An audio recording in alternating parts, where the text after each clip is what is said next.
नमस्कार। आज हम 26 और 27 जून 2025 की भारत के कुछ अहम खबरों पर एक नजर डालेंगे। हाँ, और कोशिश करेंगे कि इन खबरों के पीछे जो चल रहा है उसे थोड़ा समझें। बिल्कुल।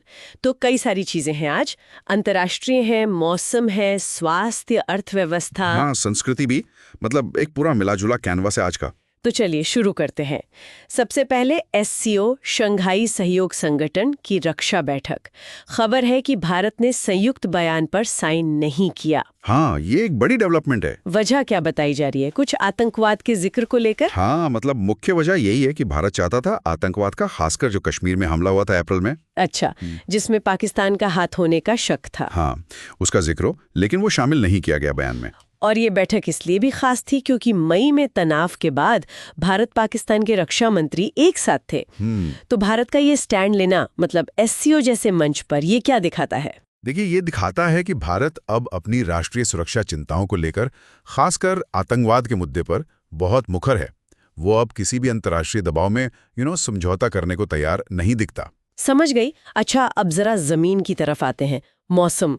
दिल्ली एनसीआर में तो मॉनसून आ गया लगता है। हाँ, 26 जून को, और आते ही भारी बारिश, येलो अलर्ट जारी हुआ। नोएडा, गुड़गांव, सब जगह। और महाराष्ट्र का क्या हाल है? महाराष्ट्र में भी मानसून सक्रिय है। पुणे के घाट इलाकों के लिए तो 27 जून तक का ऑरेंज अलर्ट है।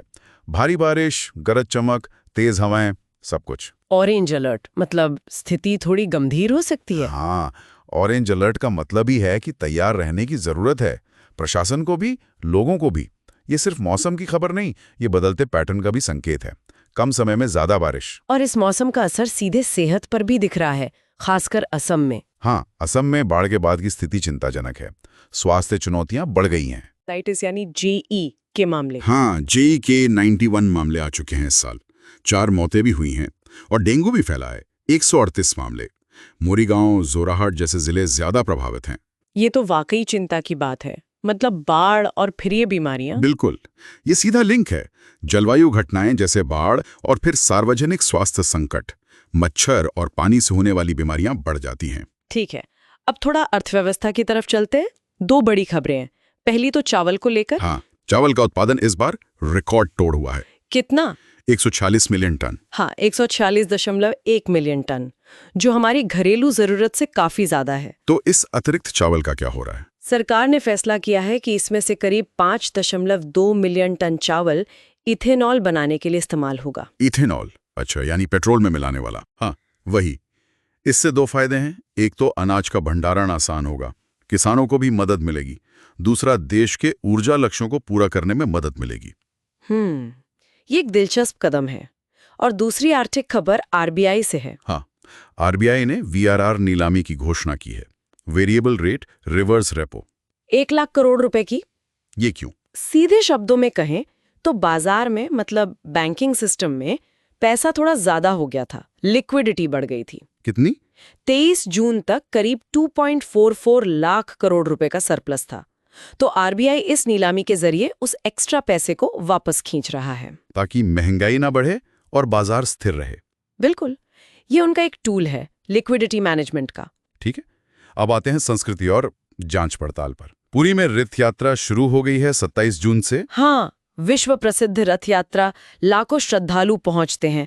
एक बहुत बड़ा सांस्कृतिक आयोजन है ये। और इसी वजह से ओडिशा और त्रिपुरा में बैंक भी बंद रहे। हाँ, जाहिर है। दूसरी तरफ जो एयर इंडिया विमान हादसा हुआ था अहमदाबाद में, उसकी जांच में कुछ प्रगति हुई है। हाँ, एक अहम प्रगति हुई है। विमान का ब्लैक बॉक्स यानी फ्लाइट डेटा रिकॉर्डर और कॉकपिट वॉइस रिकॉर्डर, उसका डेटा सफलतापूर्वक डाउनलोड कर लिया गया है 25 जून को। अच्छा, तो अब पता चल पाएगा कि हुआ क्या था। हाँ, अब एएआईबी यानी विमान दुर्घटना जांच ब्यूरो उस डेटा का विश्लेषण करेगा।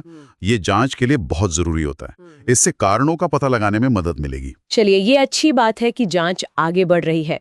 और चलते चलते कुछ और छोटी खबरें भी हैं। हाँ, जैसे प्रयागराज में इस्कॉन भी 29 जून को रथ यात्रा का आयोजन कर रहा है। और असम में भाजपा ने आपातकाल की 50वीं बरसी पर कुछ कार्यक्रम किए हैं, जिसमें कांग्रेस और गांधी परिवार की आलोचना की गई। हम सिर्फ तथ्य बता रहे हैं। बिल्कुल। तो आज की इन सब खबरों को अगर समेटें तो क्या मुख्य बातें निकलती हैं? देखिए, एक तरफ भू राजनीति है, जहां एससीओ में भारत अपना स्टैंड ले रहा है। दूसरी तरफ जलवायु का असर है, मानसून और उससे जुड़ी स्वास्थ्य चिंताएं असम में। हाँ, फिर अर्थव्यवस्था है, जहाँ सरकार और आरबीआई अतिरिक्त अनाज और पैसे को मैनेज कर रहे हैं। और साथ ही हमारी सांस्कृतिक धरोहर जैसे रथ यात्रा और सुरक्षा से जुड़े मामले जैसे विमान हादसे की जांच, सब कुछ एक साथ चल रहा है। ये दिखाता है कि कैसे ये सब चीजें आपस में जुड़ी हुई हैं। मौसम का सेहत पर असर, कृषि का अर्थव्यवस्था और ऊर्जा पर असर। बिल्कुल, कूटनीति का असर क्षेत्रीय समीकरणों पर, ये एक जटिल इंटरकनेक्टेड तस्वीर है। तो आज के लिए इस चर्चा को यहीं रोकते हैं। हाँ, लेकिन एक सवाल श्रोताओं के लिए सोचने को छोड़ जाते हैं। जरूर। ये जो चावल जैसी खाद्य फसल को बड़े पैमाने पर इथेनॉल बनाने में इस्तेमाल करने का फैसला है, इसके लंबे समय में पर्यावरण और हमारी खाद्य सुरक्षा पर क्या असर पड़ सकते हैं, ये सोचने वाली बात है। वाकई ये एक अहम सवाल है।